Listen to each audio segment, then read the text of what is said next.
Hello, my oily friends. I'm so happy you're tuning in with me today.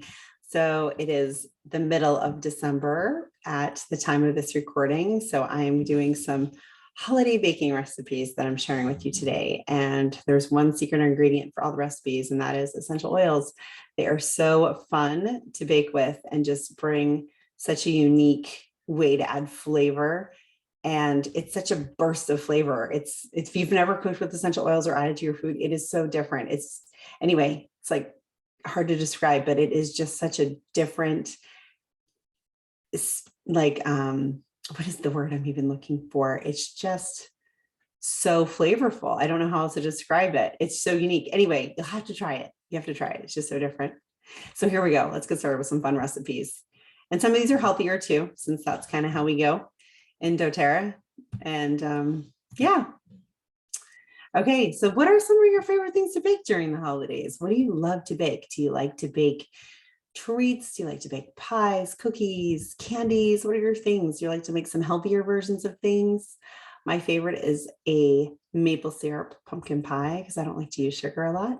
And so I love to bake that. Anyway, I just love the tradition around baking during the holidays. It's so fun. All right, so let's talk about safety tips with using essential oils when you're cooking. When you're using essential oils with your cooking, you want to avoid plastic because most essential oils, especially the citruses, are going to break down plastics and then leach those chemicals into your food. And you do not want that at all. So instead of any plastic bowls, just use glass, ceramic, stainless steel. And then if you're wondering if essential oils, which essential oil you're using, can be used in your food, just check and see. Like right here, it looks just like this. It has a supplement fact box on the essential oil bottle. If you see that there, that means you're good to go and you can use that oil for internal use and you can use it in your cooking. Okay, so some tips for when cooking with essential oils. If you're adding it before you bake it, like to brownies or cookies or something like that, you're going to add more essential oil than you would if you were just putting it in a dip or something like that you were going to eat without cooking it. Okay, because when you're cooking it, the heat is obviously going to cause some of the essential oil to evaporate and you're going to lose a little bit of that flavor. So if you're tasting the batter of the cookie or the brownie, whatever it is that you're making with the essential oil, just know that you want the flavor to be a bit stronger. You want it to taste stronger than what you want it to actually be once it's done baking. But then on the other side, if you're adding it to flavor like a dip, for instance, it may be just like a toothpick's worth, like put the toothpick in the essential oil bottle and swirl it in the dip or whatever. And that might be enough rather than if you're baking it, it's going to be like a couple of drops. So, and then it's best to add the essential oil to your foods after they're removed from the heat, if possible. Obviously, if you're baking something, that's not an option. But if you're cooking something on the stove, you can cook the food, whatever it is, then take it off the heat and then add the essential oil, and that will be better. So anyway, and as you can see, a few other little tips here.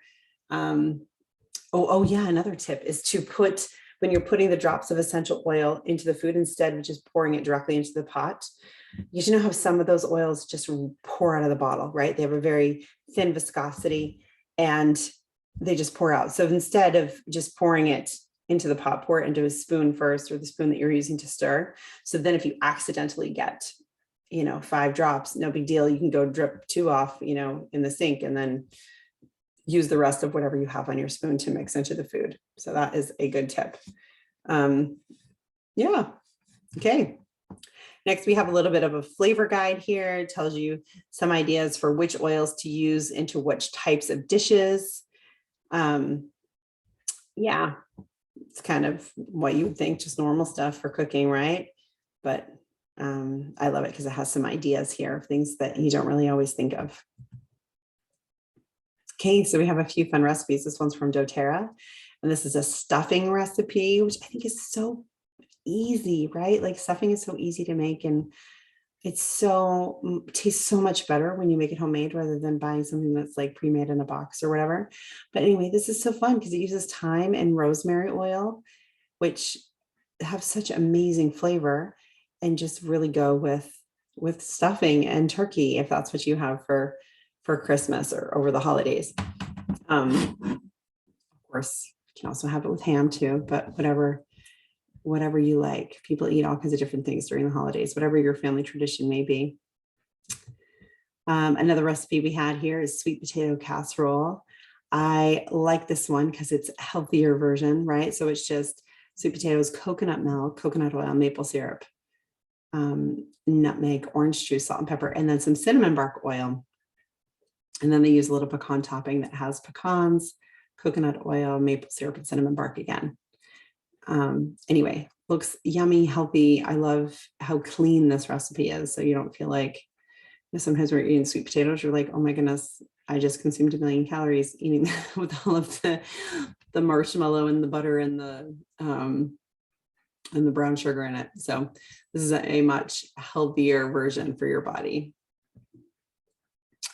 We have some wassail. If you've never had wassail before, it's fun. I love to have this sitting like in the crock pot or in a big pot on the stove. I love the smell of it.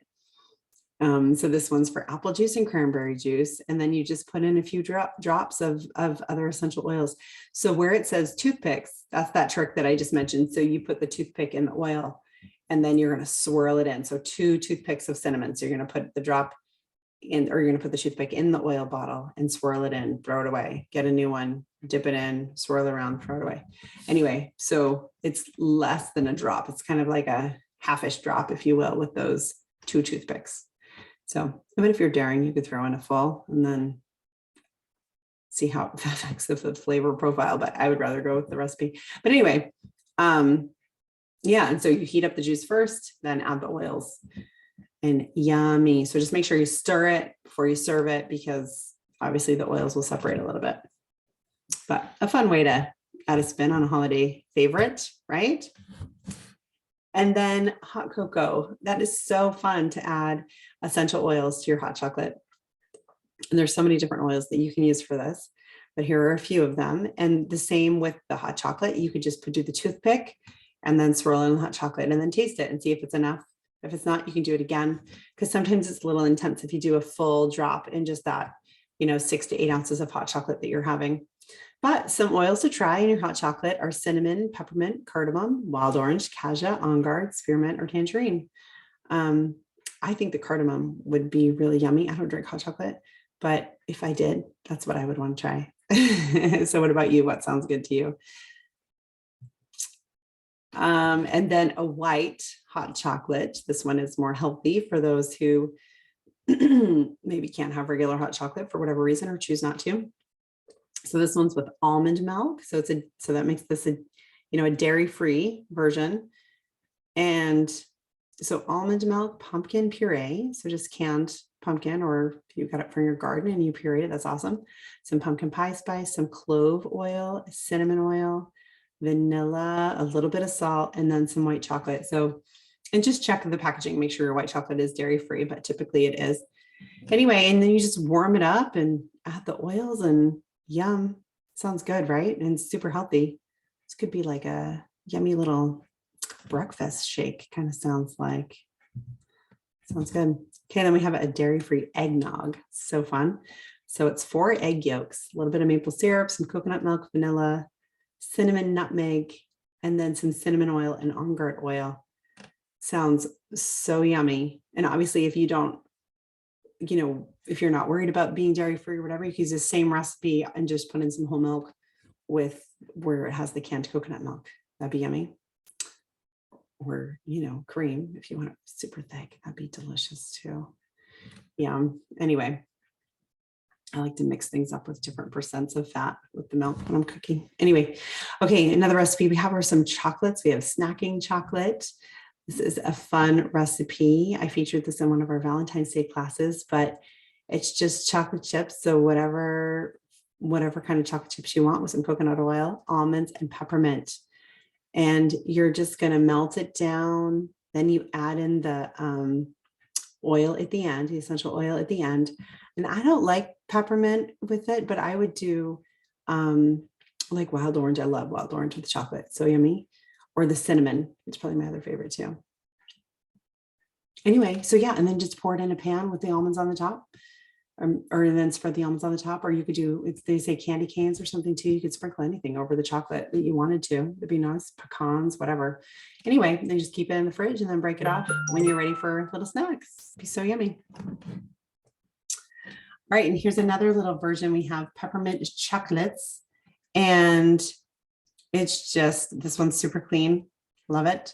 So coconut oil, honey, some peppermint essential oil, some chocolate chips and candy cane. And so with chocolate too, you can use chocolate that's just stevia sweetened if you're staying away from sugar, whatever your dietary needs are. But these also sound delicious. I love the healthier version of things. And then this one is a gluten-free, sugar-free, vegan gingerbread cookie. Yum.